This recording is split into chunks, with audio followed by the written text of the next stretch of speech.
Shalom. I'm Naama Rue. This is my husband, Rabbi David Rue. And we're going to wrap up some more of some teachings about the laws of agriculture for Jews growing food in the Holy Land. Where are we now?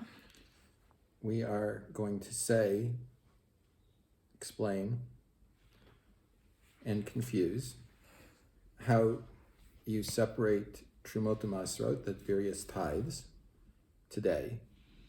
I am only talking about today, not any other time. When Mashiach comes, everything becomes very, very different. So you start by putting all of your fruit or vegetables or whatever it is in one place, and you separate a little bit more than 1/100th. If you have less than 1/100th, you've done nothing. But 1/100th or more, so a little bit more than 1/100th is what you're looking for. You only say the bracha if you know that Trumot and Maasarot have not been separated from this produce. Okay, so I really want to get clear. When you say separate them and put them in one place, that 1/100th or more, like on a plate, on a table, on a clean spot, what does it have to be? It could be any place. For instance, if you're talking about a grain harvest, I could harvest all of my grain and put it in a silo. Or in ancient times, I could have made a huge pile at the corner of my field. Okay. And then when you say you only do a bracha, you mean a blessing. You only say a blessing if you know that Trumot and Maasarot have not been separated from this produce. Okay. So stuff that you grow in your own garden and you know it hasn't been separated. If you're not sure whether you're buying it in a stand by the side of the road from a Druze, let's say, and you don't know whether it's from his field or he bought it someplace, so it might or might not be liable in separating Trumot and Maasarot, you would separate without a bracha. If you're buying from a store that isn't under supervision, which is not a good idea to begin with, but if for some reason you have to do it, then you would say a bracha. You would not say a bracha because it could be that they bought from one of the distributors that is supervised and has already separated the Trumot and Maasarot. So I put it all in one place, then I take 1/100th part and put it to the side. And I say the bracha, Baruch atah Hashem Elokeinu melech haolam, asher kidishanu b'mitzvotav v'tzivanu la'afrish Trumot Maasarot. And then I say from the 1/100th part I have here, Truma Gedola is on the north side. From what is left of the 1/100th part I have here, there Meiser Rishon is on the north side, close to the Truma Gedola. 1/100th of the Meiser Rishon is Truma min Hamaaser. The Meiser Sheni is on the south side, and its sanctity is removed to the coin plus 1/5 on the coin that I have designated for that purpose. Can you tell us about the coin? If there is a need for Maaser Ani, it is on the south side. If this is produce from the 4th year of a tree, the fruit of the 4th year and 1/5 of its value is transferred to the coin that I have set aside for this purpose. Now, we'll go back and do some explanations of this.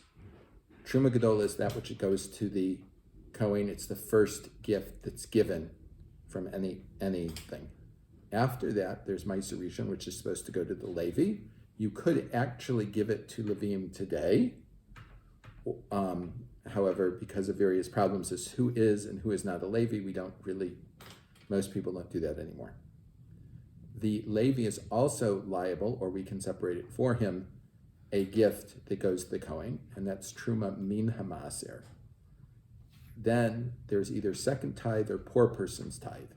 Second tithe is something that is sanctified, and I have to take it up to Jerusalem and eat it there within the walls of Yerushalayim when the temple is standing. Today I can't do that, so I have to remove its sanctity onto a coin. If you're in the 3rd or 6th year of the sabbatical cycle, then this should be actually given to a poor person. You separate it and give you figure out how you're supposed to figure out for Pesach how much you have had in the last year and donate at least that much in addition to your regular charity to the poor. This is the 6th year right now. This is the 6th year right now. So I need to do that still. So before Pesach of the 7th year, because fruits and vegetables fruits that are budded before Tu B'Shvat, even if they're harvested in the second year, have the sanctity, they are sixth year fruits.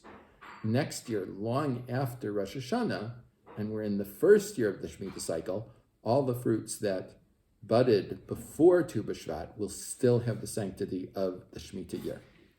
Fruits and vegetables, immediately upon the entry of the Shemitah year, have the sanctity of the Shemitah year, and they're not sixth year produce. And the same thing is essentially true of things that are harvested at the end of Shemitah. Often, if you're buying fruits and vegetables, you do not know whether from year 1, 2, 3, 4, 5, or 6, you just don't know when they were harvested, because fruits and vegetables are preserved for so long. Think of frozen fruits and vegetables and so on. But even besides that, we are much better at preserving things than people were in the past, so you may not know. So the commonly used text is, if there's need for Maasarani, if I need to do Maasarani, it will be on the south side. By the way, I'll put the text at the bottom of the video. Just press see more, and the entire text, both in Hebrew and English, will be there. More questions? Well, okay. So the vegetables that are growing in my garden right now will continue to produce into the Shemitah year after Rosh Hashanah. But they're going to be public domain at that point, correct? God makes the land ownerless during the Shemitah year, so they belong to anyone who wants to take them. You do not separate Trumot and Maasarot from produce of the sabbatical year. So none of this is applicable, but it will apply to the fruit on the trees that we have in the yard until they flower again. Okay, and so since I have been separating Truma and Masar, but haven't been giving specifically to the poor, based on that, I'm going to have to do a calculation and give money or food to people in need. Is that correct? Correct.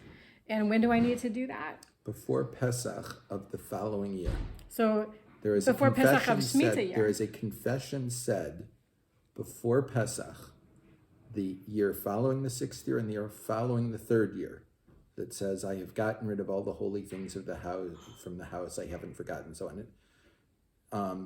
It's in Parshat Kitavo. You can read it there. And this confession can be said. It's not obligatory because of technical reasons today, but one of the things it says is, I've given everything that belongs to the poor.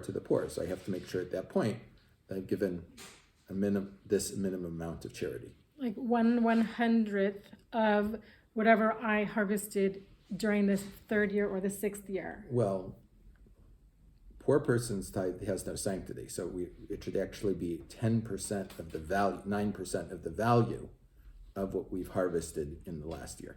So can you just distinguish why 9%? The first tithe goes to the Levi, that's 10%. Oh. The second tithe is 10% of what remains, which was 9% of the original. Okay, got it. Thank you. Hope this is helpful, especially for Jewish people in Israel growing food or buying food from places that aren't having oversight, so that you understand what the obligations are. And especially for Jewish people looking at moving to Israel, these are really important laws from the tradition, but it's amazing to understand this is all in practice systematically in Israel, but we also have personal obligations. So obviously, like, secular Jews who aren't following the laws might not care, but actually, like, the fate of the Jewish people is based largely on these laws and according to the tradition. I think it's really profound to understand. If we're Jewish people, we want to understand what that means. This is really basic stuff. And it's amazing that I grew up in the United States without any understanding of it. this is the last of this series. We will start next discussing the laws of Shemitah, the sabbatical year.